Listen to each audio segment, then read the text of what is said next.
And I heard my Uncle Troy tell him, he said, y'all can swim out. We got it now. And they began to swim out and got in probably about 12 foot of water. And I picked my spot. And I reached my hand through the door. I was going to give him a bump. Just a little something. Just a tap like that. When I pushed up like that, I lost where the breaker was, and they began to be electrocuted. Splash in the listen. Don't picture.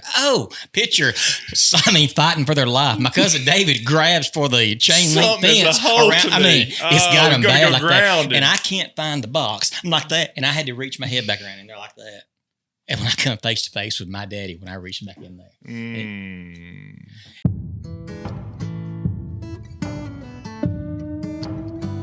Hey, everybody. Welcome back to the Hayden, Alabama podcast. I'm Philip. I'm Shane. I'm Jeff. I'm Andrew.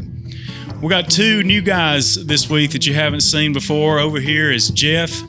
And our history is I got an email one day that says, man loses hairpiece going down the road with a phone number. I'd like to hear about it. I said, I want to hear about that. So I called Jeff and we hit it off just right off the gate, talked for probably 30 or 45 minutes. And so today's the day to come and tell some stories with us. Glad to have you. Glad to be here.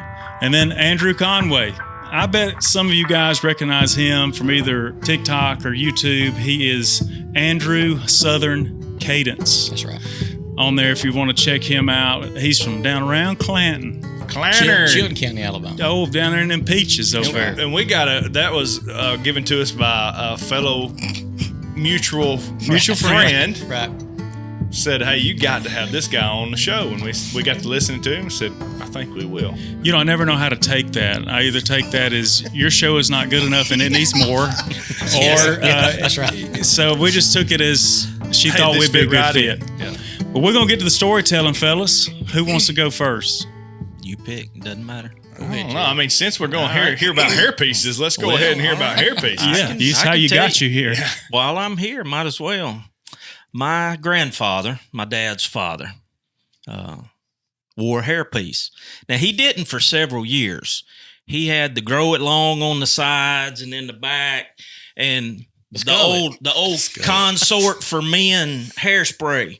He'd bring it up and glue it down, bring it up and glue it down, right? Had it glued down. That was his going to church hair right there, you know. Mm-hmm. I don't know how much ozone was lost in that little house, and right? Brain cells. Yeah. But so he did that for years. I was probably almost 20 years old before he got a hairpiece. So I just remember the bald spot. Well, my grandmother, let me give you just a little history. My grandmother had, as Wilford Brimley would say, diabetes. Mm-hmm. All right? Diabetes. She had the diabetes.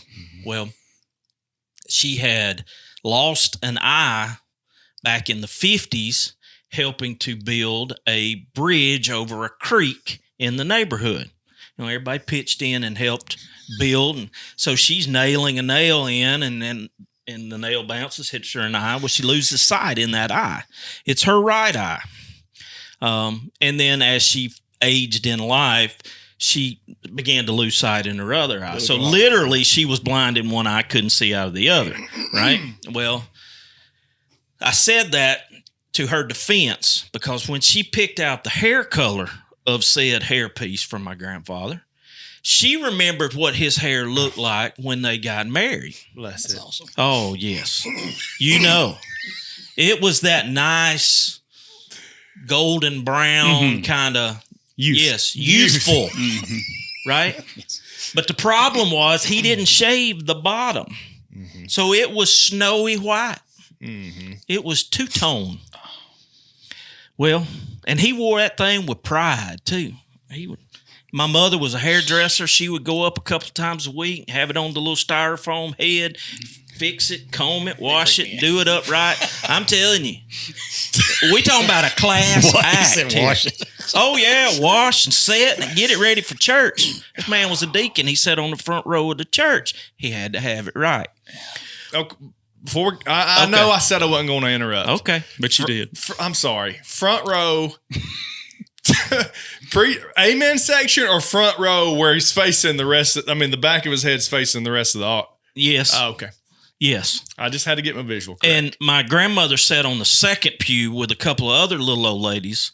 Then nobody else ever better sit on those seats. You know what I'm talking about, right? Well, he sat right in front of her because if he dozed off, she could reached up, nudge him. Right, yeah. Well, said all that to say that she designed his hairpiece. Proud of it and loved it to the day he died. And then, yes. Well, this particular trip, my dad and my grandfather were in a 1985 Caprice Classic, one of those good old land shark cars, just cruise the interstate. And I had an 89 Mustang. And I had a friend with me, and we were coming out of Kentucky, coming home, and we had been gone on a trip. Well, they had the ice chest in the car with them. And if you're on the highway going from point A to point B, you want to make as good a time as you can. And there's no point stopping needlessly if you're making good time. Well, we were clocking down somewhere northern Tennessee area, and I wanted a cold drink. So I rolled the window down. This was before everybody had cell phones and texting and all that, right? So I rolled the window down and I said, drink.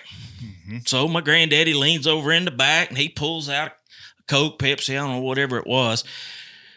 And then he rolls the window down and he leans out like this. And we're running about 85 mile an hour down the interstate. With the handoff. Yes, with the handoff. I'm telling you, Jerry Reed and Butch and Burt Reynolds would be proud of this handoff, right? Well, he leans out with this Coke in one hand on hairpiece with the other hand. And he leans out and he's stretching, and it looked like he caught a bird on top of his head. It was just... And I'm tears rolling down my face. Yeah. I'm trying not to wreck. And he's, boy, hurry up and get this cold drink before I lose my hair. Did he lose his hair? No. He wasn't. No, we're going to lose that hair. He'd have wrecked that Caprice Classic before he lost that hairpiece. Yes, absolutely. But it sounded like losing it may not have been a bad deal.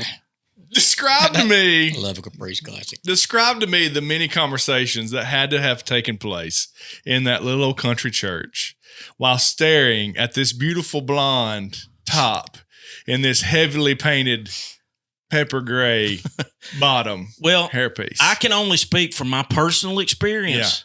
Yeah. And it was one of those small country churches where you grow up and you have extended family in there, and other people have their extended family. So it's 4 or 5 families, and my particular family and my father had a special way of communicating with me in church that I never fully grasped until I got a little bit older. And I still to this day can't do it like he did, but he would go, oh yeah, and snap. Now, had I ever learned what that meant, you'd been a whole lot less trouble, wouldn't you? Oh, yeah. I used to think getting a whooping at church was just as much part of service as preaching and taking up the offering. That's right. It's natural. It's just Proverbs natural. speaks about a lot of this. If I didn't get a whooping, what did I do wrong today? Absolutely. So, yes, there was quite the comedy there. Huh? Yes. Bless its heart. God love him. That's pretty good. Are you in trouble? Well, we hope you're not. But just in case you are, we know a good lawyer. Whitney Island here in Hayden, Alabama has law services. Or maybe if you're not from Hayden, I'm sure she'd be happy to hear from you. So check her out at islandlaw.com. We appreciate Whitney and her sponsoring the show. Well, you notice we got a new companion here. This is Jeff's dad. He's sat down, and Jeff's got a story that involves his dad, and we thought it would be only fitting since he drove all the way with him that he'd sit down and be part of the story. So I'm going to get out of the way. Jeff, lead us into this next one. Before we get started, though, don't do any swinging or anything since he signed your name away so many times, on that. I'll try not to. Go ahead, Mr. Jeff. I will tell you that my dad's a special man, and he's had a lot of skills in life. And one of the skills that he's developed over time is the ability to drive an automobile, no matter whether it's a car, a truck, a dump truck, if it's got wheels. If it's got wheels. Or not 4 wheels, just no wheels. No matter the number. Mm-hmm. He's from a different generation than what the rest of us grew up in. Mm-hmm. Things that were tolerated in his generation were not tolerated in my generation. And just like my children can't go through some of the same stuff that we did. Well, one of the things that is unique to that time period is they would let students drive the school bus to pick the students up. That's what I'm talking about. As a part-time job. To get paid. Was you getting paid? Yes. $76 a month. Hey, you making big money. Big money. Big money. That's date money. That's date money. What you also need to know is that my dad has always had what you might call a lead foot. Matter of fact, one of his nicknames is Leadfoot Luther. A little heavy on accelerator. Just a little bit. You know, he's of mind, if they put the numbers there, they're there for a reason. You got to right? see them at some You've point. You've got to bypass them for it to be validated, right? Yeah, why else put them up there? Why else? Right. Yeah. So, this particular story happens before I came along. He was a senior in high school. This is 1967.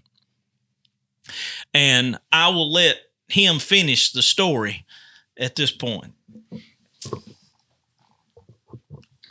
Well, it happened to be that the band at Brookwood High School was going to go march in the Lurleen Wallace's inauguration parade. Mm-hmm. So, you know, she was from Tuscaloosa County, so that's why there was big caravans. Sorry to interrupt. So all the schools in Tuscaloosa County were sending their bands to Montgomery to march in the parade.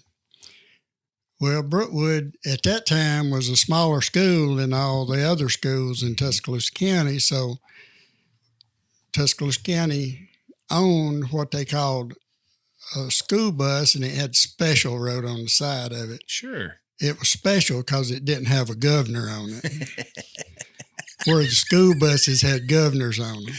Special bus. Special. Yeah. So I drove to the county shop, picked the bus up, drove it home, which was 35 or 40 miles, back to Brookwood High School, which is another 12, and then we're going to go to Montgomery. Well, it don't hold that much gas.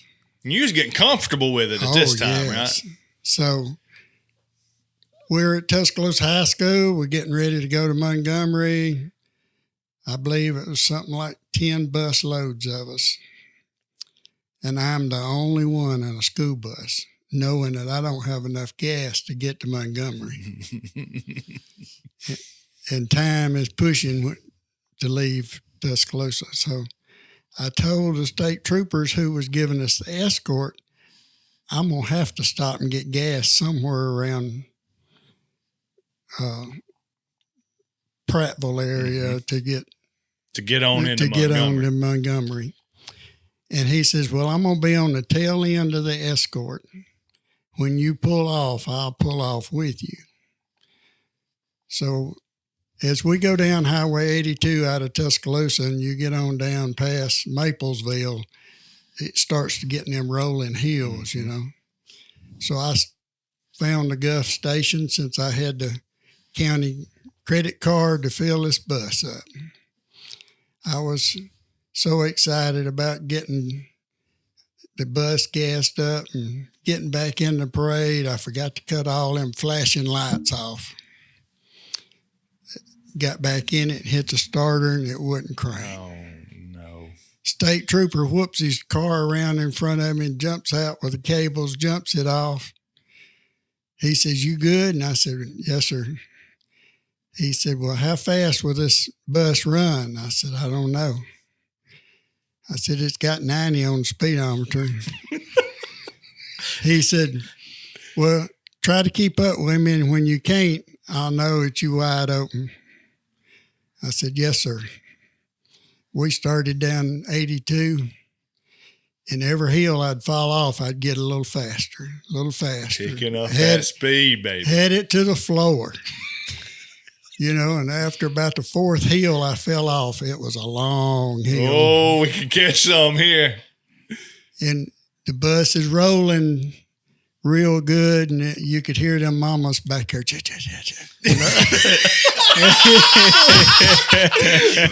was probably communicating with Jesus. They was doing more than cha-cha-cha-cha. They was praying. There was some praying going on in the back of that bus. Some holiness praying back there. So we catch up with the rest of the convoy down there where 82 and 31 ran together at Prattville at that time. And we got escorted on into Crampton Bowl, and that state trooper was on the end of the parade. Our convoy. He come over there and he says, "How fast was you going when I ran out from under you?" I said, "I don't know. It was past 90. He said, "Well, I was doing 110 trying to pull away from you." Mercy. With a school bus full of people. Full. Mercy. Yeah. I thought for a second you was going to say y'all peeled over in the right lane and took the lead of the convoy. Don't put it past him. If he had thought about it, he probably would have. He said, "I was doing 110 and couldn't pull away from you." That's fantastic. In the Bluebird school bus. Oh, Special man. one at that. Special. That's too good. What a blessing.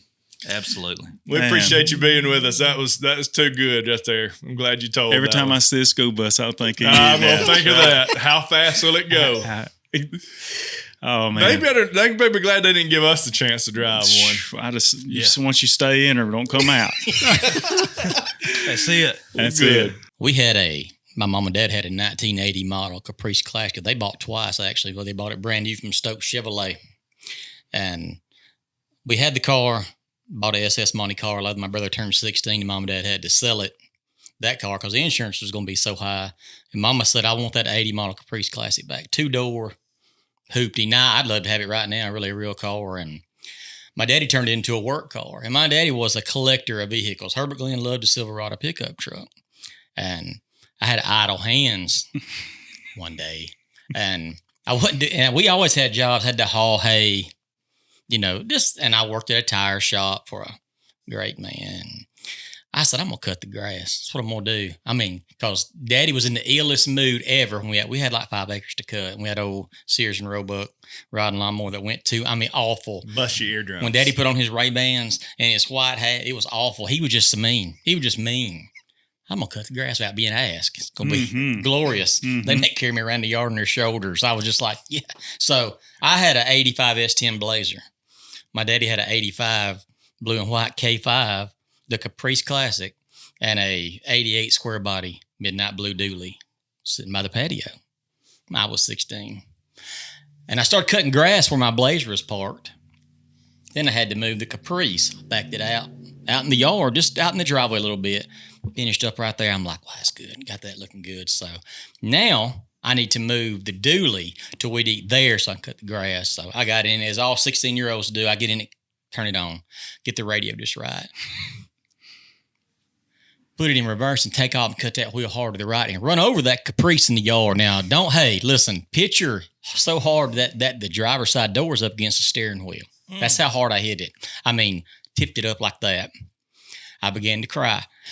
Listen, I pulled it back up and parked it. I walked inside and immediately called my mama. God bless Robbie Grace, my dear, my sweet mother. Hey, I just crashed the truck into the car. She said, well, baby, ain't nothing we do about it right now. We'll tell him when he gets home. Well, that could go either way because she could back him down. My daddy's a great God-fearing man, but he had a temper. He was love and wrath. Mm-hmm. You know what I'm saying? So the best thing I can do is finish cutting the grass before they get home. So I ran outside and cranked up that K5 and took off backwards and run over that Caprice on the other side, hit it. Just pulled it back up. Not once, but twice. Oh, and pulled that truck back. Pulled the K5. Measure. Oh, it was a pretty K5. Pulled that Blazer back up. And by this time, I'm the color of that paper. And I just went over and began to weep. No cell phones back then. Wasn't no way to get no encouragement on the way home. And Mom and Daddy pulled up, and they had a old blue Astro van. Mama walked by me. I was sitting on the porch. She came by me and just tapped me on the shoulder. I don't know if she was saying, I love you or bye. You know what I mean? Yeah. My daddy walked up, and he had old Wrangler snap shirt on. He walked in there and got him a Coca-Cola. Unsnap that Wrangler shirt. Sounds like it's been a rough day around here. And then I knew. I said, he's not going to kill me. I'm going to make it. We walked out there and looked. It didn't really mess the dually up that bad, but the Caprice looked like a triangle. It was beat up. Just. And we walked over to the K5. He called Mama. He said, Rob, come out here. He said, call Alpha. And just, they're going to file just 3. See what they can do They fixed them. They did. But what happened, I said, well, Dad, I want to finish cutting this grass. And the riding lawnmower was at my granny's house. I said, I don't want to walk. I'm going to take the van over. My daddy said, you better walk over. I got nothing for you to tear up, son. I mean. Yeah. You better get on that mowing Joe. Don't you get that exactly van. what he said, but it was awful. But he was like, his generosity only went so far. The last thing you do is going to get in one of my vehicles. That Caprice was torn up. Man, that is wild. Not once. But twice. Right. I guess your nerves were shot. Pretty bad. Really. I mean, after the first wreck, your nerves were shot, and that led to the second wreck. I don't know what I was thinking. He asked me later what I was thinking in a very colorful way. Just, he had a saying that I can't repeat, but just tell me. So do that for us, though. Yes. Yeah. I mean, tell us what were you thinking? I mean, I don't know why I had to fix the radio, but that old dually was so low geared. In first gear, it tear the ground up behind you. Yeah. And I put it in reverse and just gouged it, just wah, wah, like that, and just cut the wheel. I mean, there it goes. As soon as I hit it, buddy. I mean, just well, the Caprice tipped up like that behind me. I could see it in the rearview mirror. I was like, just that feeling. Yeah. Yeah. That old sick. That's inexperience, is what it was. It's inexperience. Oh, he won't hardly talk about it now. He ain't over it. I told that story one day on TikTok, and he was like, somebody said he ain't over it. Yeah, my goodness. He may be over. He ain't forgot about it. Yeah, he ain't forgot about it. That's right. I can just see him coming on the porch with that Wrangler. I'm going to need a little room here. Looks like it's been a rough day around here, boy. He had a 90 model maroon dually that I was going to drive to work one day. He had bought it 3 days before that, brand new. He's going to let me take it to work, and it was cold, and I went out to crank it, let it warm up. And I said, somebody's stealing the truck. And my brother comes running out of his bedroom in his underwear with his pistol. My daddy comes running. He said, they're stealing it. They're driving through the woods and through the fence. The dually had an emergency brake, wasn't down. Man. Hey, it went through a cedar fence and went about 200 yards and centered a sweet gum and the bumper. Tore the back left hip off of it. Broke the ball joint in the front. Brother drove back up to the house. He was going, wah, and Daddy was all chalky looking. He didn't kill me for that either, though. That Alpha insurance premium was high. They still got Alpha now, but Daddy does now. I mean, but they probably had to sign an agreement if they if you just pay for the rest of your life, it was awful. I still get chills talking about some of it. True story. I had one kick out of gear one day. I worked down here rotating specialist. Y'all passed on the way in, and I had a 95 Jeep. I'd park right there on the side of the driveway because we had 18-wheelers coming in there to get big motors all the time. And I parked there, and I used to put my emergency brake on, where I heard the guys talking one day. Said, I don't put my emergency brake on, I just leave it in gear. And I thought, well, that's the cool thing to do, just leave it in gear. So I stopped using my emergency brake. Well, I just always would put it in my first gear, and cut it off. One day I was over there right by the way, the big bay doors, and I was sitting there grinding an aluminum bar. And about that time, my Jeep went flying by that front, and I'm sitting there grinding it. And they were always pulling something. It's men working, right. So they were always pulling something. I said, somebody's stole my keys. Guys kept them in my toolbox. Went down there, and I was laughing. And I went out there, and I wasn't laughing when I saw what happened because it didn't run into a fence. It ran into a Chevrolet Square body right down there. And I mean, it's an awful feeling. And I'm looking, and I went back in. I knew the guy who drove it, of course. And I just said, man, we got to walk out in the parking lot just a minute. Something bad happened. We went out there. Bad. He had a full steel bumper on that thing. Now it folded up. It folded up that Jeep's front bumper. It looked like a 90-degree angle. It hit it so hard. That Chevrolet didn't do nothing to it. Not a ding. He said, why don't you just pull your Jeep back up there and put your parking brake on this time? I said, that's a good idea. I think I will. I'm tired of being cool. I'm going to start using the parking brake. My mother actually said, She took it to get a tag the day before that, and she said, it jumped up on the curb with me. So that would be a nice thing to tell us before. I mean, but anyway, Daddy didn't get on her for that. But anyway. No, I'm sure he didn't. Yeah, not at all. It was probably 1995. I had a buddy, still got a buddy, named Jeff Ferris. And I had a 1990 Candy Apple Red Z71. And me and him, we had 3 ladies with us. I was 94. I was 19 or 20, probably 19, something like that. And it was right around Halloween. And, back then, back in the 90s, there was a lot of devil worshiping going on. Y'all remember those rumors? I ain't never seen a devil worshiper. They were all over Chilton County. I mean, really. that was down here in Nyota. They was cutting the heads off of pets and just leaving them. You don't remember they was throwing them over on the railroad tracks? And we heard all these rumors. They said they're having seances out here at Crybaby Bridge. They ain't no seance, but everybody believed it. Mm-hmm. So we wanted to go get scared on Halloween night. And so we took a little dirt road off of 145 and went to a church called Mount Zion. That's a spooky name. I've seen a bunch of Mount Zion church, just a little white church. Wood floors and pitch black dark. I say pitch black dark. There was a booger light off to the left, but really dark.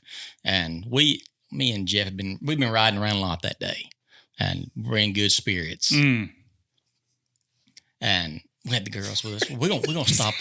I call it hydrating. Well hydrated. Yes. And we were gonna step it up a notch. We're gonna get out. What they did, they said there was a light. That church was haunted, and there was a light that would come on inside of it when you pulled up. It didn't take long to realize there was like an old abandoned car way out in the field that your headlights would shine off. I solved that quick. I said, I ain't scared. Ain't no Hank. I ain't scared of that. Mm-hmm. I'm going to go up and look in there. Mm-hmm. Me and Jeff got up and walked up there, and Jeff was a stutterer. I don't know why this story just got funnier, but it has. Well, we walked to the left of the church. I said, let's go look in there. And they were like, oh, don't go. Don't go. We're going to do it. And it's really, really dark. And we walked up to the left of that church and got up to the window, and both of us eased up like that to look in right there. And we was shoulder to shoulder. And about that time, something put its head and went right between us on our shoulders like that. I screamed like a woman. I mean, you let go. I ran that way, and Jeff ran that way. We ran around the tree and passed each other. I had my hands above my head. This is true. Like screaming. We passed each other twice. Yeah. On the third time, I couldn't understand what Jeff was saying. He was scared too. He couldn't get it out. And we realized that someone had staked a solid black horse out under that tree, eating that dead grass. And that horse walked over there and wanted to look and put it, violently, bam, like that. And y'all. You left there. I took 2 steps in the air, right hard, screaming loud. Got back, little Andrew to the truck. They were like, "Oh, what happened?" I was just making sure my pants wasn't wet. It was awful. I'm good to go. And then we left, and actually, Sarah Crockett, that's Davy Crockett's sister. She's buried right down the road. Y'all ever heard that? It's true though. We found that too. It was spooky, but Sarah Crockett. Yeah, she's really out there. What are the chances? Kind of weird. Yeah. I thought that one of your friends had come up and scared, like snuck up on you and scared you at the right time, but it was a horse. Had a red halter on, and you couldn't, when we left, that horse had moved around inside that tree, and you could see it under that light just a little bit, but spooky black. Spooky. And we ran around it twice, and the horse just watched us making laugh. And what are they doing? And it was. I've been here all night. It's fine. It was bad, y'all. It's just me. What problem is. Exactly. We had a similar one. I've been waiting to tell this story. We were down what we call park and ride. You remember? Yeah. So that's where you went. You weren't supposed to go. You weren't supposed to hang out there. The cops would come every so often and make us go for loitering. But anyway, we were hanging out there. And there's this old abandoned house out in the middle of the woods close to a power line that was supposed to be haunted. And, it's like, we're going to go. Nothing else to do. We're going to go. So we all go out there. You have to park down close to the road and then walk up. But we'd been down at park and ride talking about it, not thinking a thing about it. Right. Well, we all take off and go. We make the trek up. And when you get up to this house, no power, no booger lights, no nothing. It is, you can't see the hand in front of your face. We're looking at the house. We said, all right, we're going to go in. We're going to go in. No, I'm not going to go in. Yeah, we're not all going in. So we all go in. We go in and we're scoping out them. The roof is falling in. It's wet carpet everywhere, just like they'd walked out of the house. It's really, really spooky. But anyway, we go upstairs, walk around and come back, and we're standing there in the living room. We've seen all we can see. We've rushed all the haints out of there. We're good now. We're standing there, and all of a sudden, I just hear footsteps, boom, boom, boom, boom, running through the house. And as soon as, it's dark in there. There's no lights. It's just the middle of the night. I just see a figure coming at me. And with all I had, with all that Jesus gave me, I hit that person right here. I'm talking about with everything. That haint. And you can touch a haint. Yes, right. I didn't go through him. Yeah. Right on that chest, I hit him as hard as I could, and his feet just flew up. I brought it. I'm scared. I didn't know what was going on. And he just levitates and lands in that wet carpet. And he had on brand new Tommy Hilfiger, brand new Tommy Hilfiger. And then he wants to get mad. What did you do that for? I said, what's the question? We're up here. This is my group. We're all in here. And all of a sudden somebody comes running. What would you do? Jeez. And he looked around and he said, well, I guess I'd have done the same thing. Exactly, and we all had a big time laugh and went down there. But what had happened is they were down there. They heard us talking about it and they said, we get them. Let's let them get up there a little piece. And then once they get in there, we'll go up. My uncle, I told you I was going to tell you about haints and hide behinds. We talked about hide behinds. Y'all said y'all never seen a hide behind before. And when I was probably 9 or 10 years old, my Uncle Bobby, they had a club. And the only way I could get in the club is by signing an official club membership. And they wrote out a whole contract. And in the contract was the fact that any club secrets must not be told to my mom. And I looked, I was getting ready because I wanted to know all the secrets because they was always telling me about the haints and the hide behinds and the no-see-ums and the boogers and all the things. And I wanted to know the secrets. But I had to sign this contract. And I told Uncle Bobby, I said, I can't sign the contract. I can't not tell Mama all the secrets. I agree to all terms except this one. And he said, well, I guess that'd be fine if you'll be okay with the rest of the terms, you can sign it and just write in there that you are agreeing to not tell Mama. And I said, okay. And I said, I'll sign it. So I signed it and I said, now I'm ready to know all the secrets. So he gets me all tuned up, he gets telling, and he said, you really want to know what a hide behind is? And I said, yes, sir. He said, well, fact of the matter is, ain't nobody ever seen one. And I said, well, what is it? He said, every time you look for them, they always hiding behind you.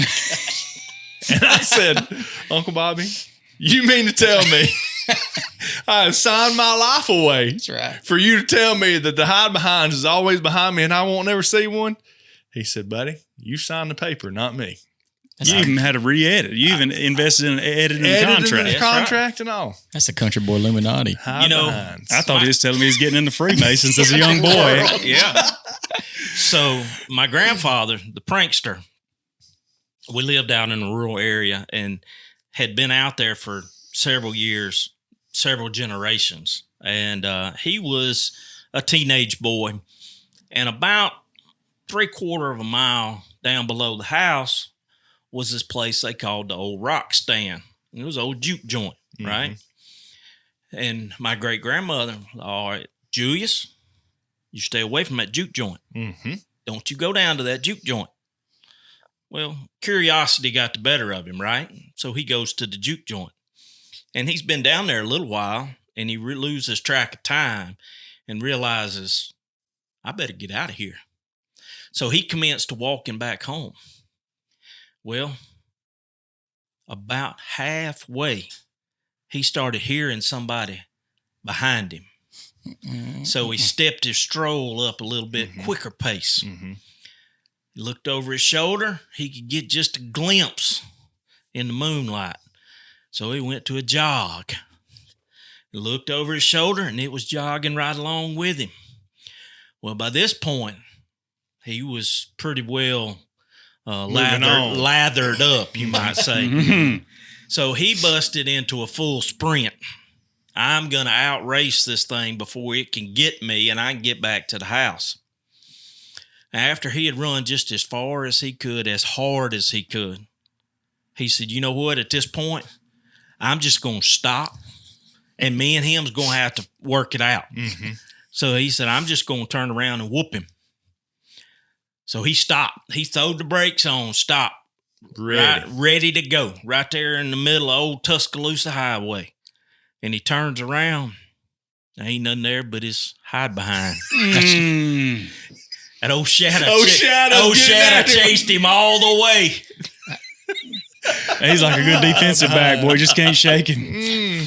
I have told this story before a couple of times, but let's hear it. Years ago, we were in a hunting club called Dry Creek Hunting Club. It came up from Providence Baptist Church. The men of the church decided they wanted a hunting club, and I guess they talked about it during the business meeting. That's just the way Baptist churches are, really. I mean, priorities. So we had a bunch of Gulf State land, and Miss Claire Thomas was a widow, and she had a lot of land. And they leased a bunch of land. I was 10 years old when they first got it. And my dad really started deer hunting when me and my brother were getting older. And we were hunting what I called the bottoms. It was about 20-year-old pines, and you come through old haunted sounding yellow gate. You know them old gates? Awful. And Daddy had an old Bronco, like a 60-something Bronco. So he said if you still had it. You didn't wreck it. Oh, no. Okay. We had cut the fender wells off, though, to get bigger tires on it with the sawzall. But well, that makes sense. Now the price of those things, now you're like, anyway. Daddy had a 400-pound Amaker climber on his back. Remember them old Amakers? Mm-hmm. Nobody even knows what that is anymore when you say Amaker. And Daddy had a 308 Browning, and he was going way down in the bottoms, and I was going to be in a ladder stand down the road right through the middle of the property. And a little bit before dark, I heard a coyote. And down there, it would get dark an hour because you're so way down in there. Mm-hmm. So I don't like this. I was 10, 11. I don't camouflage, a pair of white Reeboks, just a big hunter. You know what I'm saying? If I had a gun, though, I said, I'm going to the Bronco. I ain't going to do this. Yeah. Hey, the coyotes can have it. Daddy going to stay in the woods. Daddy was in Vietnam. He's a soldier. He ain't scared. Daddy, scared of nothing. I know the feeling. Okay, that's what I was up there, and it starts turning dark, and them coyotes are hitting hard. Hitting all over. And I saw a little pin light coming from way down the road. And that was Daddy's little light, and he was walking. And then it would disappear. And then it'd come a little closer, and it would disappear. And I watched it come up, then I heard him start to trot. And my daddy, like, what is my daddy running from? And my daddy kept a P38 pistol under his. Herbert Glenn's always caught locked ready to rock at 76 now. Even at that back then, he always had a pistol on him. He got a 308 and reaches under and pulls out that P38 and whirls around. And I was like, what's happening? And starts backing up. And then he dropped his head and started laughing. And I walked over there and I realized he climbed down and put that Amaker on his shoulder and was dragging his full rope through the leaves. And hey, every time he'd start running up on him like that. And he would stop, they'd stop. He'd turn around like that and cut. And he wasn't ready to laugh at first, though. I said, was you dragging that rope? And then he started laughing, but. That's too good. That's stuff like it's happened to me before, too, but I will never forget. When you 10, 11 years old, and them coyotes my kids are more afraid of a coyote than anything in the world. My extended family is a large family, but on both of my parents' sides. So there's a lot of aunts, a lot of uncles, a lot of cousins. Well, some you know fairly well, some you don't know fairly well. This one was my grandmother's, my dad's mother's sister. And she had been born and lived right there in Tuscaloosa County, grew up there, and then moved away and was gone for about 60 years, lived over in Atlanta. Right? That's where she lived all her adult life. And then she passed away in Atlanta. Well, her last wishes were, I want to come back and be buried with the rest of the family back here. And I'd like for my family to take care of it. They asked me to do the speaking for her. And I asked another cousin of mine to line up someone to sing. Okay. Well, you got to have at least one old song, Hymn. You got to have a hymn or Victory something. in Jesus. Yeah. Bringing in the sheaves. Where the roses never fade. Are you familiar with that one? Absolutely. Okay. I am going. Okay. Well, don't get ahead of yourself. I like that. He's a singer Okay. now. All right. Well, don't get ahead of yourself. Okay. He also does that.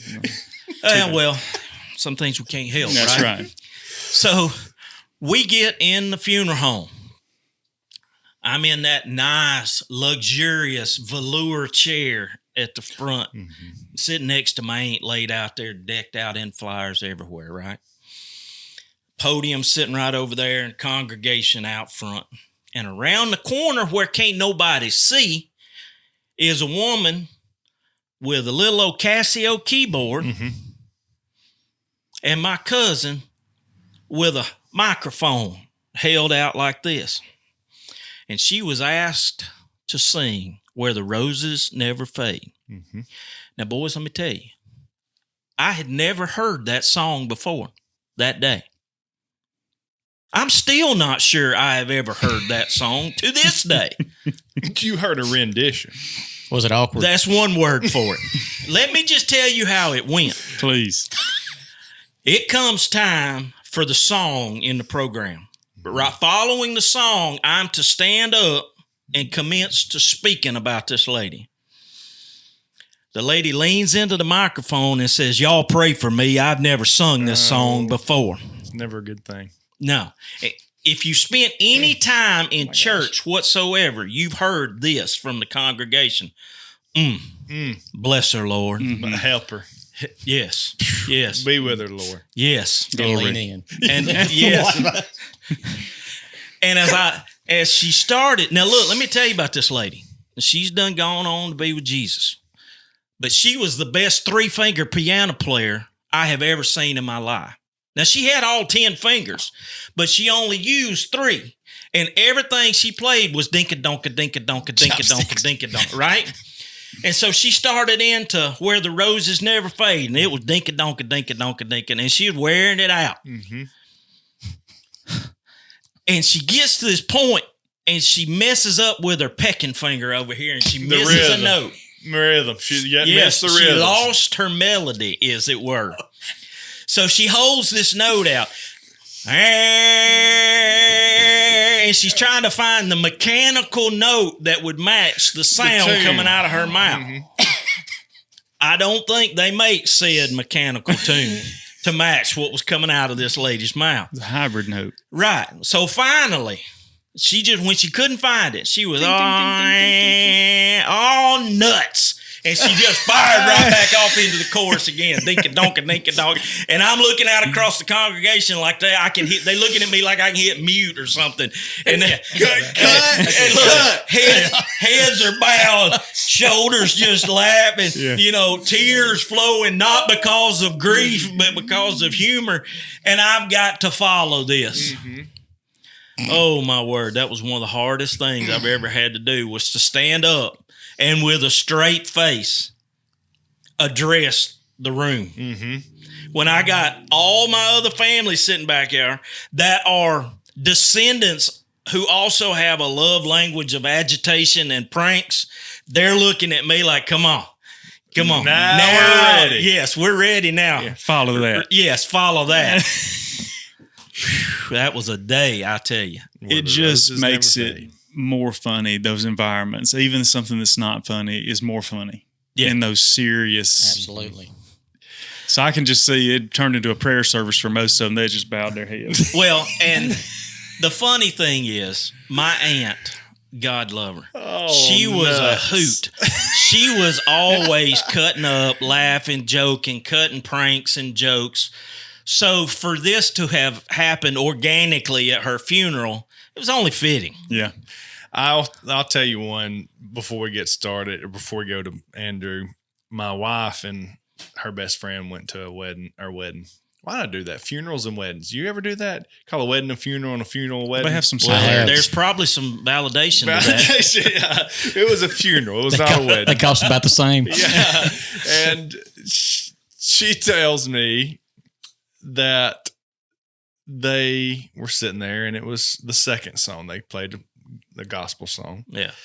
And then the second song began to play, and it was a cassette tape or a recording. It was not a sung version.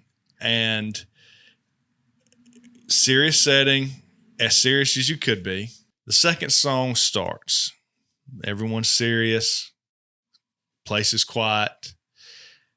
And it's the intro to Freebird. Okay. That's exactly where my wife went. Okay. All right. Great. Freebird. That's awesome.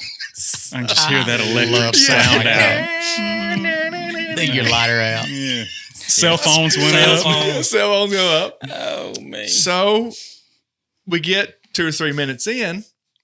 Come to find out, it's not just Freebird. It's Freebird extended version. Oh, we went 16 minutes. Yeah. 16 minute, 54 second version. That's the one the DJ would put on so he could go to the Yes, so he restroom. could go to the bathroom and come back. Extended version. And she's beginning to get a little tickled. Yeah. Like, okay, am I the only one here? And not wanting to draw attention to herself or any part of the service. You know, this is what they picked. This is what, and then lo and behold, Lindsay, again, not want to draw attention, she gives a little chuckle. Just a little chuckle. And I believe they had to excuse themselves from the service at that point in time because they just couldn't hold it together any longer. That's all it ever takes, is that little. That's it. And that's it, buddy. I mean, that's like an earthquake. We're done. Really. Yeah, that's the crack in the dam right there. Yeah. Just that little. That Led was to a more new than one one. whipping for me in church. Oh, me, what you talking about? Yeah. Yeah. Just that little. I thought you was going to say they got moved to tears during that guitar solo middle of that song. That's what it does to me. They may have. Sarah and Lindsay were not present to know. Because it's impressive. That's amazing. It's amazing. That's amazing. Oh. Yeah, And heard with church acoustics, it's probably even probably better. even Oh, better. bouncing all over the place is Yeah. probably perfect. Yeah. Yeah, Freebird, the extended version. Andrew, take us somewhere. I can't tell that. I can't tell that. I can't look. I'll tell you. This is going to be about. This is not about church or death or anything. That's but fine. Yeah, we can go This somewhere is else. about y'all have cousins. Yeah. A couple. Few. I got more. I got fifth and sixth cousins around here, Andrew. Okay, that's and one. I know All it. right. Mhm.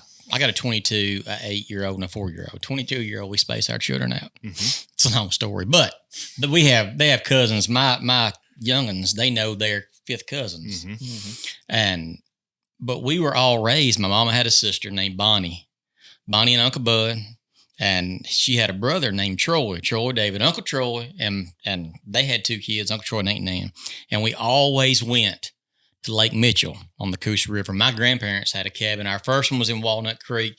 It was a little trailer. It was so small, I used to sleep in a closet, but I was like 2 or 3 years old. And they bought one not far from Higgins Ferry by Boy Scout Island. And that's where a majority of my childhood was spent during the summer, skiing, fishing, all kind of stuff. And I was the baby. I call them the wolf pack, my cousins. It was me and Duck. My brother's name is Herbert Glenn II. We call him Duck because he walks like this, and we make fun of his deformity. And my cousin, Call it out. True. that's right, Paula Jean and Davo, and Angie and Pam, and we were always, our whole family was always together. And I took a beating all the time because I was the baby in my immediate family, and in my cousin, I was the baby too. But the girls usually took care of me. My brother and my cousin Davo gave me down the road now. But if you're the baby, you always realize you have to pick your spots. And I was a little fella. I was like real sick when I was little, and I was like 50 pounds when I was like 10 years old. I was little, really, real skinny, real little. I was an easy target, I believe. And my brother was a full grown man when he was 5. Really, I got a picture. That way, didn't I got a it? picture from back in the 80s when Mama had us dressed up like Little Lord Fauntleroy? No, it was Miami Vice, like Crockett and Tubbs and Duck had. I mean, he's like 6 foot. He's like 10 years old. He was 6 foot, like 220. Flaming mud. Anyway, it was a particular bad day for me. They had been taking that on me. Mm-hmm. And my pop said, hey, we need to replace the winch in the boathouse that lets the boat up and down. And my dad and Uncle Troy, my Uncle Bud were all in there. And for some reason, when you let the cables down in the water, it had begun to electrify the water. Mm-hmm. And they didn't know how bad it was. So, of course, they called my brother and David. And y'all come in here and swam around, came in the boathouse. You could walk around in there up to about 4 feet. Then it dropped off drastically. And my Uncle Troy reached over to cut the power on. My brother and him was like, yeah. Really? My dad was like, Troy, you killing him. Cut the power off. I made a mental note. I'll remember that. I did. And so what it is, that cable runs down, it comes down the back, you got a splitter to hook to the back of the boat on both sides like that. And they put the new winch on, but did not repair the wiring issue. And they got through with it. And I was standing right outside the boathouse, old, dark, musty boathouse. But we had a 1970 Mark Twain speedboat, we called it. It was a ski boat and a little Ranger right there. And they were all over there. And when you come in the boathouse, on the left was an old rusty breaker box. You had to cut the first one on, but the old rusty one was right inside the door. You turn it on, and that cut the winch on over there. And I heard my Uncle Troy tell him, he said, y'all can swim out, we got it now. And they began to swim out and got in probably about 12 foot of water. And I picked my spot. And I reached my hand through the door. I was going to give him a bump. Just a little something. Just a tap like that. When I pushed up like that, I lost where the breaker was, and they began to be electrocuted. Splash in the listen. Don't picture.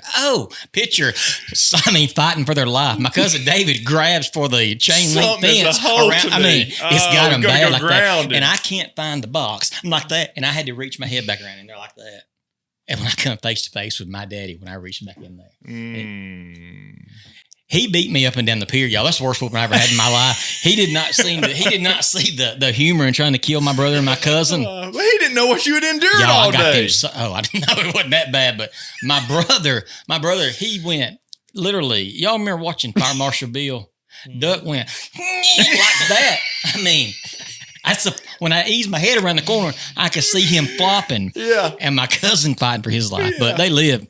They lived. They did. That's funny. But you don't use your muscles good when you're getting shocked. No. It's hard to swim, I hear, really. I mean, that electrostimulation does not do well with the muscles. That was terrible. But swimming takes a lot of coordination. Electricity removes a lot of coordination. Yes, it does. That water will carry that electricity too now. Yeah. It's a good conductor, really. That's bad. That's pretty good. That is a good one. Well, where are we going to now? I had a younger sister. She's about 6 years younger than me. And evidently, we had done good in school, and we had been somewhat mild to moderate children at home. And we were rewarded with a trampoline. It was high quality. I mean, nothing but the best for my father's children. Mm-hmm. Well, it became the entertainment hub of family reunions because the children would jump and play, and the parents and aunts and uncles would all come. I had this one particular aunt. It's not the same aunt we discussed. It is her sister, however. Quite colorful lady. Well, she was a little rough around the edges as well. Except her edges were a little larger than the other aunt. All right. She'd gone to one of these churches, no condemnation, but they didn't wear pants. And she did not wear pants.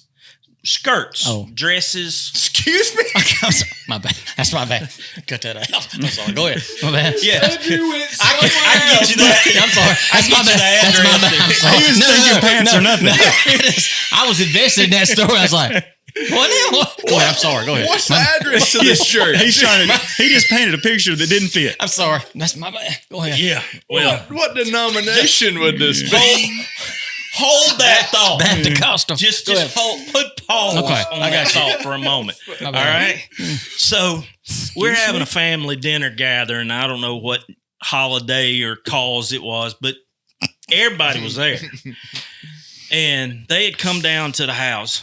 And my trampoline, it was a little on the used, gently worn side. Had a lot of good age and miles left in it, right? But it had been used a little bit, right? And fine folks at Trampoland made sure we had high quality entertainment. For years. For years. My aunt wanted to jump on the trampoline. Oh, no. Okay, so we had cinder blocks that we stepped up to help get up on the... This is before or after the take-home plate? Oh, this was years before. I was 10, 12 years old. I was 10 or 12 years old. Pants. Right. This was after she had joined the pantsless church. So she crawls up on the trampoline and commenced to bouncing. Slow. Just want to get her feel of it, right? Yeah. She got a good foundation under her, feet spread out. She got good form.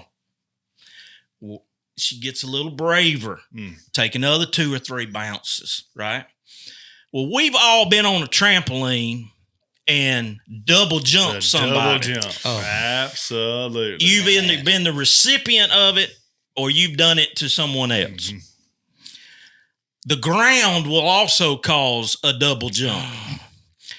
Because we watched this lady bounce, and I'm sitting there looking. She's getting closer and closer to the ground. Yes, that distance is dramatically shrinking.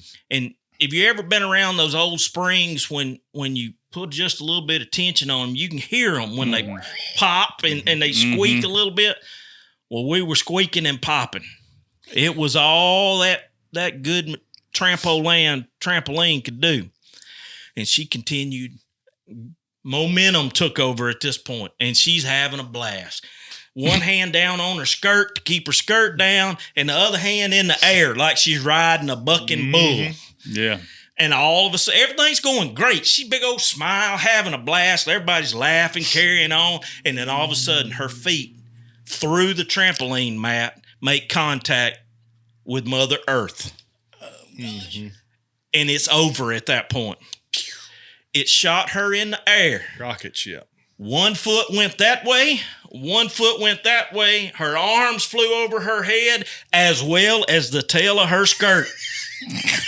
And she's now gone to the pantsless church. She is a member of the pantsless congregation at this point. And the ground will break your fall, too. You heard that old song, There's a Bad Moon Rising? Oh. That is a vision. Once you get that vision in your eyes, it's burnt into my retinas to this day. Could she play a keyboard? No, she couldn't. She couldn't. But she could bring the pounding to the preacher, though. Oh, man. Oh, man. Oh, my gosh. Was she okay? Well, other than her pride. I got you. That hurts. I was raised in Providence Baptist Church. A lot of these stories, I talk about my childhood, and our preacher was Gary Kendrick. His son, Sean, and Gary, I grew up with them. Brother Jasper Edwards retired, and Brother Gary was my preacher for a better part of 15 years through my childhood. And it came to his attention that Brother Charles Christmas was going to come to the church and speak, and he was one of the heads of the Southern Baptist Convention. Now, Brother Charles Christmas was one of the most precious souls. I mean, really, he had a wife named Mary, which I always thought was funny. Merry Christmas. I mean, just a precious. And I've told this story on TikTok before, but Brother Gary was fired up about it. It was a big deal that he was coming. Our church wasn't that small, but it was a big deal, and you could tell he was excited. But you have to warn your flock about certain things, especially when you have youth like us. I mean, we were good kids, but we were trouble. And they came in that day, and Brother Christmas was down front, off to the right, and Brother Gary got up and introduced him. And you got a picture. It's just like every Baptist church back in the 80s, got all the things at the front, tells how many people gave, how many people was there. Got the choir. My mom was in the choir. They had on white robes, these big sashes, which we had to have a boat on to buy those. Cost too much money. So they say, I don't know. Oh, yeah. Oh, absolutely. Had a big, But Brother Christmas just had one lung. That was a handicap he had, and the Lord had been faithful to him. But Brother Christmas stepped up, and when he said, "It's great to be in the house of the Lord," like that, just like and without warning. Now all the adults were all right, but when you're a child, I knew that was it. I couldn't handle it. A couple of youth just got it and ran out. I went to cover myself up, lean over like that right there, because when I got tickled, my dad took a swing at me. And I overcorrected and banged my head off the front of the pew. No, hard now. And my brother had just laid over like this on the other side over there. And I looked at my brother like that. All three of them. We're looking like that right there. And I said, "I've had a ball. It's been fun. Really, it's been good." Because I knew I was dead. I'm a dead man. Mama again. stood up in the choir loft. Oh. And came down. And the whole, it was, but Daddy grabbed me by the collar and drug me. And Mama came up the steps and met us in the back behind the swinging doors. We always had like saloon doors at the church. Really, you swing them open like that. And we walked outside. And Mama just starts berating me and my brother. And she's like, and Daddy's just stone-faced. She said, "Glenn, are you going to do something about this?" He said, I thought it was funny too, right? He just told us about that. You got to be warned though when you have a significant difference. But he, like a precious man. I talked to him several, and he came back to the church 2 or 3 more times. But it is frozen in my mind. Never the first forget it. 20 seconds. And when I hit my head, it almost knocked me out. Daddy had this move. He would just go and hit you like that. Anybody know? And I ducked because I knew it was coming because I went like that. And I hit him. It was all so fast. It was awful. Man. Those church stories are good ones. I love them. I do love a good church story. Yeah. You have told us though, and you've got a great testimony. So all this that you've told us, and you've had a change. All the stories I tell, my stories from my childhood are, I had a great family, but as we all know, and this is a fallen world we live in, and I had a traumatic experience happen to me when I was 11 years old and was molested when I was 11 years old. And I share that a lot. So, it's, but a lot of people that fall into addiction, a lot of times that comes from something like that. Yeah. And through all the good memories that I had, I kept that secret for 6 years. And I began to act out when I was about 14, 15, and dabble in drinking, and just being at what my mom and dad thought was just rebellion. And the person who had done this to me was still at our church, and I had to face him. He was a youth director. And my mama, he was a friend of my parents. He would come to their house and eat and taunt me. And I had built up a sense of, I don't care what happens to me, because I am this. The devil, that spiritual warfare. Because if you don't think your children go through spiritual warfare just like adults do, sometimes we get hung up thinking that they're just kids, they're not being attacked. Well, if these demons can't attack the adults, they'll go after your kids. And my mom and dad lived up on top of a hill, had a beautiful house. And my mom has passed away now, but beautiful manicured yard, beautiful, just beautiful. And when I was 16 years old, I'm drinking vodka every night to go to sleep. But we looked perfect from the outside. And we had love in our family. But I was holding, just a horrible secret. And I eventually told, but by this time I was just fractured really bad. Because it started out, I was sinned against. But eventually decisions you make, you're responsible for. Amen. And sin starts out like kudzu. Yeah. A little sprig. And then before you know it, it's covered everything. And it was about, I was telling you, I'd been a warrior before. I went through 2 secular rehabs. My mom and dad, very active in the church, both loved the Lord, but had no idea how to deal with addiction. And that was in 98, and so they sent me to Bradford, which I'm not talking bad about Bradford, but I stayed sober about 2 weeks and went downhill even further and went back to Bradford and just through a course of events, and ran through 2 marriages. And the second one, I had a daughter, and she's now 22. And then I married my wife now, because I always thought I had a hole in my heart or in my chest. Sure. That the Lord is there to fill, but I was feeling it with, and that sounds so cliche. It was exactly what it was. It was dope, women, anything, but I couldn't look at myself in the mirror. Anything but the Holy Ghost. That's absolutely.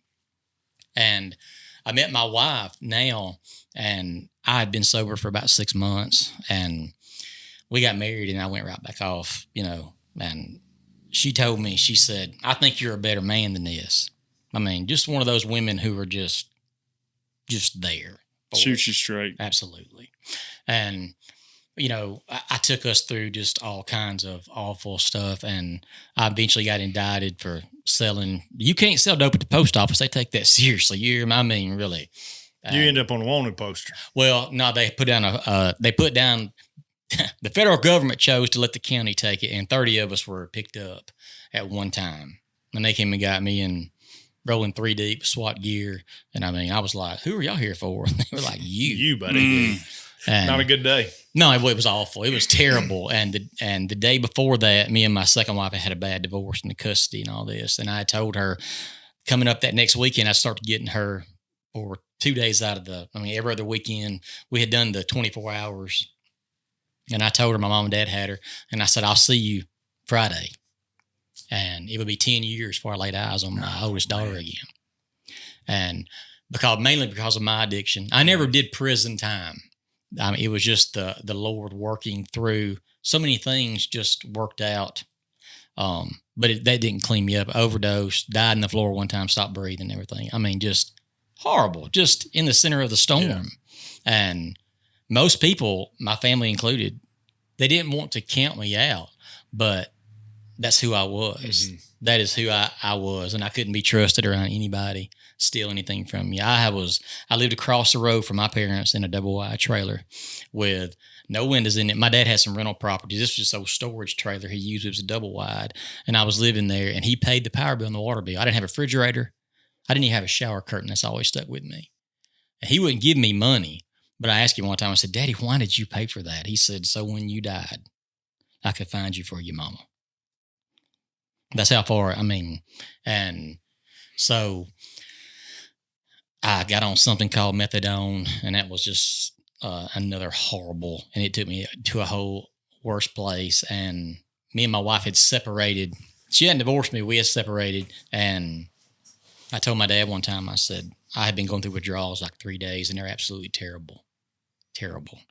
I said, I'll go get help again. And there was a place called Teen Challenge. They got them all over the country, but I had to go to one in Louisiana. I had too many contacts. If I left, I could get back home. I knew people everywhere. And my dad said, okay. He said, I'll take you. And my daddy made a deal with the devil that day. I was always sick. And my daddy paid for my dope all week, but he kept his hand on me. He was going to it was legal what I was getting, but he kept me because things worked better when I wasn't there. And I was going to be 8 hours from home, and that was going to be better for them, honestly, just looking at it in a mature way. Mm-hmm. And I go to Louisiana in February 2012, and going through withdrawal was just horrible. It was absolutely horrible.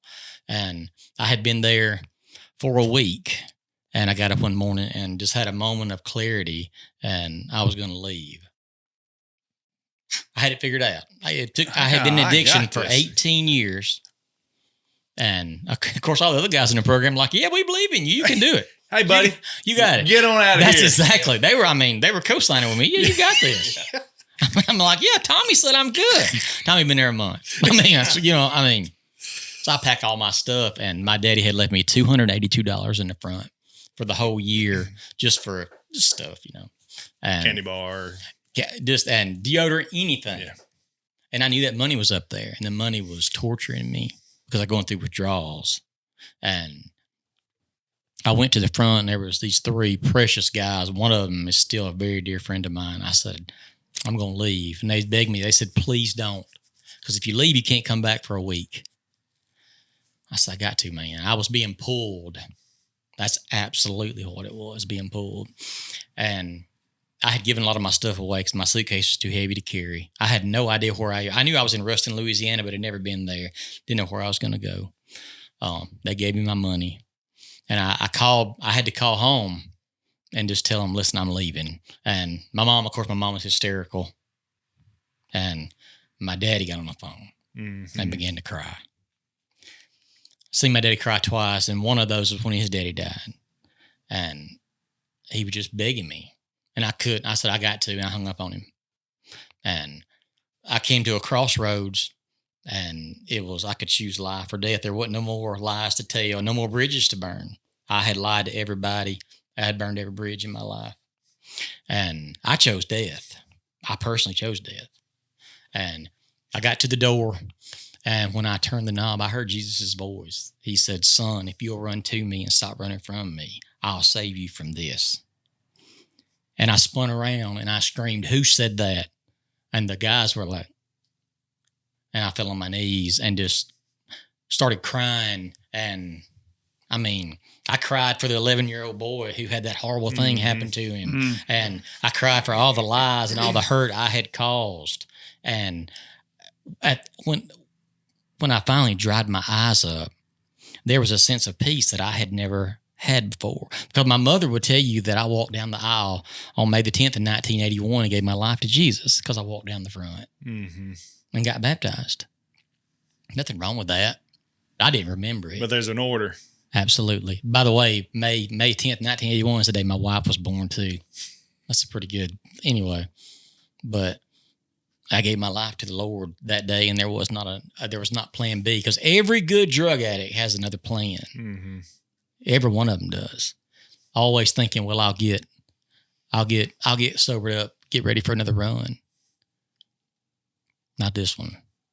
And I turned into 2 Corinthians 5:17 right then. I was a new creation in Christ. And then I got kind of prideful because I was good. I was better. And everybody at the house wanted to have anything to do with me still because, you know what I'm saying? And yeah, they've been burnt before. Absolutely. Absolutely. And my wife visited me about 6 months later. I hadn't seen anybody. Nobody came to visit me, which was fine. Well, nobody wanted to see me. And my wife came. I had gone to a different phase of the program. You'd be one place 3 months and then finish out the year on like a farm. And my wife was coming to see me, and I had not spoken to her in about a month. I had gone dark. I didn't know we didn't have kids together. I didn't know what I was going to do. I didn't want to hurt her anymore because my wife's she's just good people, man. And I didn't know what was going to happen in my life. I knew I had a path, but I didn't know where it was going to carry me. And she pulled up in Louisiana, in a little town called Dodson, Louisiana. Now, if you want to know where that is, you can't get there from here. It is out in the woods, buddy. And she pulled up, and I had gained about 20 pounds, had a good haircut, shaved, and I was standing in front of the chapel, and she got out of her car, and she froze. Just stared at me, what seemed like 4 or 5 minutes, but it was probably really more 30 seconds. And then it's like a movie. She broke and ran to me and jumped in my arms. And she saw the change immediately. She told me later, she said, my wife's a good person. She had come to tell me she was filing for divorce, but she drove that far to tell me, to console me, because she didn't want that news to destroy me. That's the kind of person I'm married to. Not to say I'm divorcing you. She came to comfort me and explain why she couldn't take it anymore, which I knew why she shouldn't be able to take it anymore. But the Lord told her, he said, I'm not done with him yet. And she stayed. And I stayed in the program for 4 more or 5 more months and got out in 2013 and came home, and we were never able to have kids. And then a few short years later, I still hadn't seen my oldest. And one night my wife got a message, and it was my oldest daughter reached out to her and said, are you my stepmama? She remembered Rachel, and Macy was only 3 years old, and Macy was 13 now. She said, I am. And 2 minutes later, I was talking to my daughter, and I was a Christian. I call myself a disciple because Christian is such a watered down term now. But I was still a coward because I didn't know how to build that bridge back. Mm-hmm. And 2 days later, I was face to face with my soon to be 13-year-old. And you know what she told me? She said, Daddy, I love you. I forgive you. That's powerful. Oh, it tore me up, but I mean, I mean, really. Yeah. I mean, and me and my wife couldn't have children. That was in September. And then Christmas Eve, my wife found out we were pregnant with my 8-year-old now. Wow. Almost like the Lord said, all right, if you'll take care of this one and be as much of a daddy as you can to her now, I'll bless you with this one. And then 4 years later, Drew came, and I'm 49 with a 4-year-old. But when I came back, I was fishing with a buddy named Terry Hall, just a good man of God. He's my wife's best friend. They grew up together, and we were fishing. I didn't have a fishing license. The law pulled up, and I was still a runner. I was still saved, but not that saved yet. Does that make sense when you say that? Not justified. Process sanctified. Process. When the law rolls up, I'm going to roll out. Still, back then, this is 10 years ago, you see what I'm saying? Well, you never know what's still trailing behind you, Right. Yeah. I'm real jittery like that. People say, you have a guilty conscience? I say, absolutely, I got a guilty conscience. You don't know where I've been. Absolutely, I do. And the guy, he said, I need your license. Well, I gave him my driver's license. He said, you got a fishing license? And I had really just truly forgotten. I had been locked up in rehab for a year. Did you jump real quick? I was in the water. I couldn't. That's why I could have swam out. But I really just was so excited to be living this new life, and I was going fishing. Mm-hmm. I got a ticket, and I really wasn't. I was hitting a job with my cousin, not making a lot of money, and the ticket was like $380, something like that. And I didn't have that kind of money. My wife was a full-time college student. We didn't have any money. So I let it ride. I was going to go to court. Throw myself at the mercy of the court. I'm going to go before the judge on this one. I did. I really did. I wrote it out. I got to a little town called Rockford, Alabama. You know where Rockford, Alabama? Yeah. Mm-hmm. The best thing come out of Rockford is 280. That road that comes right in at 280, it comes through Rockford. That's the best thing ever come out. It's a Low Rock courthouse, and I went in there with a hanging judge, and there was that old dark courtroom, and I hate the smell of a courtroom to this day. And I walked in there, and I'm going to tell you this. If you've ever been to court, you want to be high up on the docket. You want to be one of the first 2 or 3 calls before the judge gets mad. Mm-hmm. And the first 3 people he called were in there for distribution of Oxycontin. Then a lady on a walker went up there, and she had been indicted on selling dope too. Oh, goodness. I looked around and said, that's it, boys. We all going down the rest of it. He's mad. We all going to jail. The judge stood up and said, is there anybody in my courtroom that is not here for selling dope? And I said, it's a true story. He said, what's your name, son? And I said, William Andrew Conway. He said, come up here. And I walked up there. And he said, and he opened my jacket up. And he said, can you pay? I said, I can't pay it. He said, can you pay $100? I said, yes, sir. I said, so, matter of fact, he said, can you do it? I said, so. And he said, go pay the clerk and get out of here. I got some work to do. I turned and looked at all them other guys. I was like, sorry, I'm out, boys. guys. I'm sorry. I got to go. Really. And $100. I know this is a long story, but the reason I told that is because through an act of prayer, and I wound up in front of a board of pardon and parole. They told me it would take 3 to 4 years to try to get a pardon because I couldn't get a good job. If you're a felon, have it on your record, it's hard to get a good job. And I filed the paperwork, had several people help me try to file it, and through a course of events, I got a hearing in 3 months. And I was down there at the Capitol in Montgomery, and it's just like you see on TV. They're above you. There's 3 of them, and you got this little stand like this with a Bob Barker microphone like this big, like this.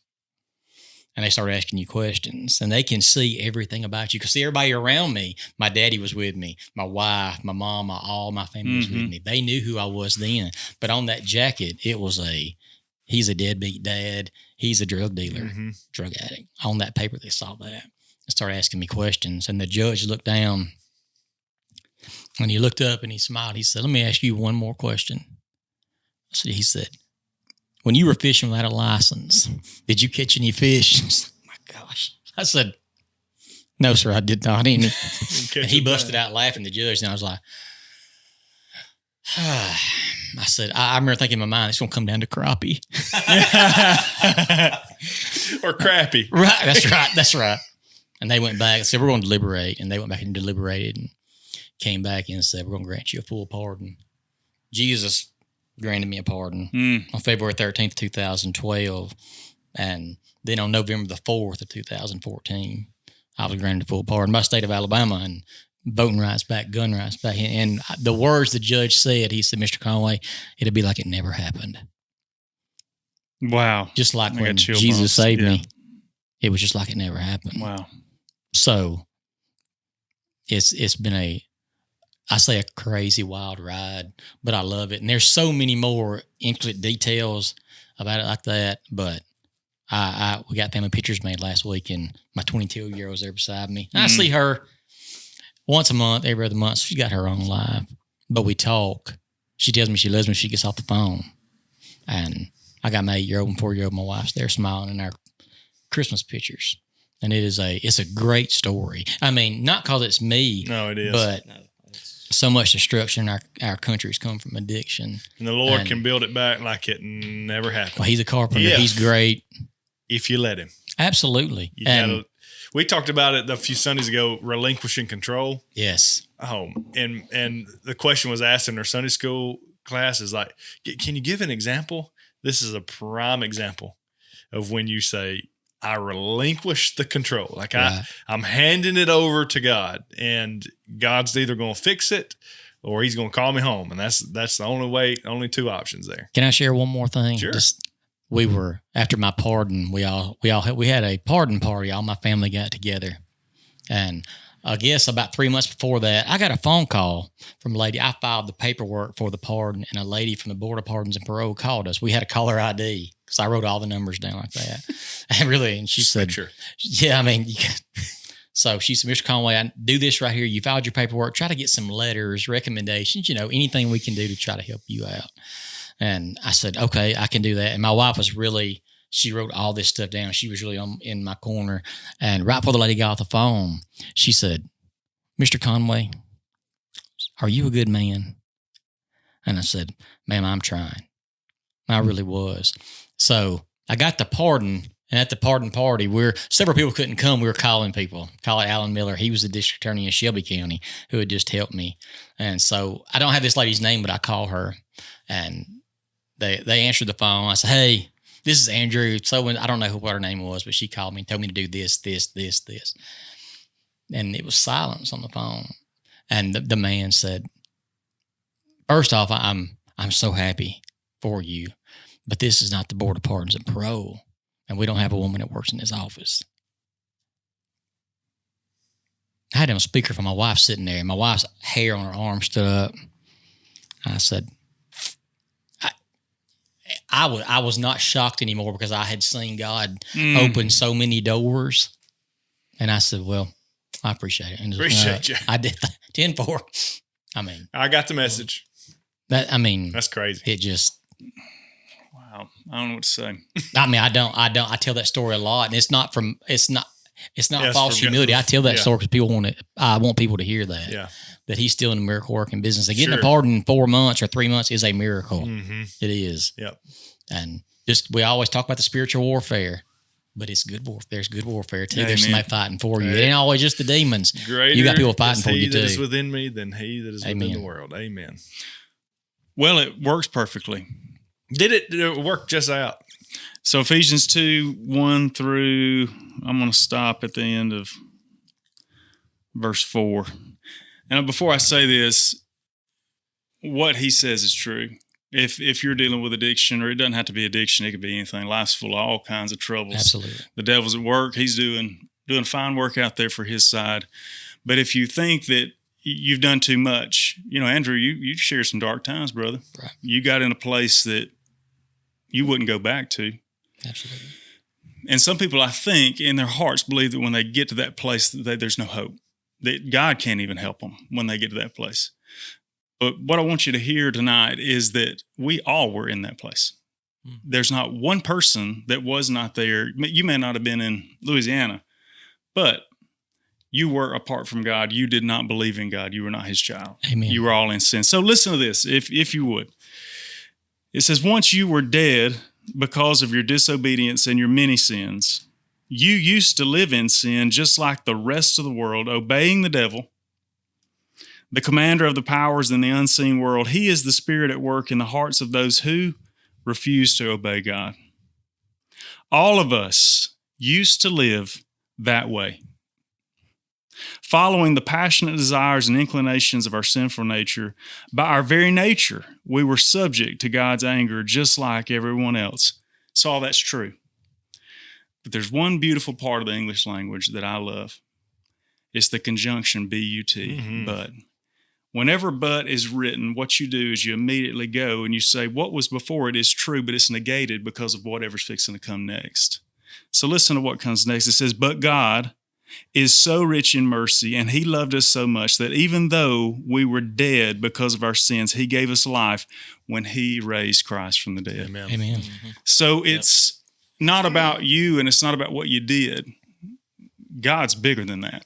Absolutely. It's about Jesus and what he did. It's about Jesus and what he did, what God did when he raised Jesus from the dead. That gives us a hope. We see in that the power of God, and we got to look at not the power that's within us, but the power of God. So any situation. Ain't nobody going to strut into heaven. Nobody's going to strut into heaven. We were all dead in our transgressions and his filthy rags. So that's powerful, man. And I think that was a God thing too. I don't know if you'd have told me pick a verse with my testimony, I don't know that I could have picked another one. So to God be the glory. Amen. Yeah. One more thing. Don't do it. We got to. We got to. I've been looking forward to that. I've been thinking of words. Word game. Andrew. Oh my gosh. I have watched y'all, but I don't know what you're fixing to do. I don't know what you're fixing to do. We're going to build a sentence off the cuff. You get one word, and we'll keep going until you either pause for more than 2 or 3 seconds, or somebody puts a period on the end of the sentence. One word. You get one word. It's going to go bam, bam, and it's got to go fast. Blank. Not blank. That messes me up. So don't give me a blank. If you give him 2 words, or you put a hyphenated word in there, Shane's out. It doesn't matter if he's the 4th one. So I just blurt out a word. But it's got to match. Make sense. We're trying to make a sentence. All right. You see my education at work here. Today, whichever direction it comes to mind. Today I ran to the store. I'm telling you, he's going to start the first round. You'll start the second round. Okay. Is everybody ready? As ready as I'm going to be. Let's think of how I want to start this. Yesterday, I went. No! What? No, I don't know. You did 2 words. Off the bat. Gosh, That was the only thing you couldn't do. We say multiple words. I told you. I'm so nervous now. I told that whole awful story about my life almost dying. I'm worried about this. I'm worried about this. I'm worried about this. Okay. We tried to make it simple, and you went above and beyond. Okay, go ahead. One word. all right. You want the 3-second pause? Yeah, no, it don't matter. Well, no, that's probably not getting cut. Yeah, that'll make it. Okay. Andrew's going to the cross. See here, say my underarm starts sweating. Come on, let's go. One word. Okay. One word, Andrew. Yesterday Was the best day ever. Period. You couldn't go any further than that. I could have given you the because. Hey, that's good. That's one sentence. That's perfect. deal. All right, now you get to start the next one. Okay.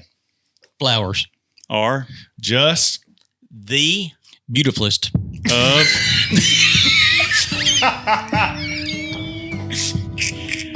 we didn't tell him that he couldn't make up a word. just the beautifulest. Shout out to Jemison High School. Go ahead. That may be our new Class of 1990. That might be our new T-shirt design. It's the beautifulest. It's the beautifulest. You're so that's when it's really beautifulest. pretty. You want to do one more? No. We're one? good on that Yeah. one. Yep. All right. Well, gentlemen, Andrew, Jeff, y'all both went out of your way to drive to Hayden today to bring us some great stories and one powerful testimony. I enjoyed it. Thank you for having us. So I appreciate y'all coming. That's going to do it for tonight at the Hayden Outbound Podcast. I'm Philip. I'm Shane. I'm Jeff. I'm Andrew. We'll see you next time.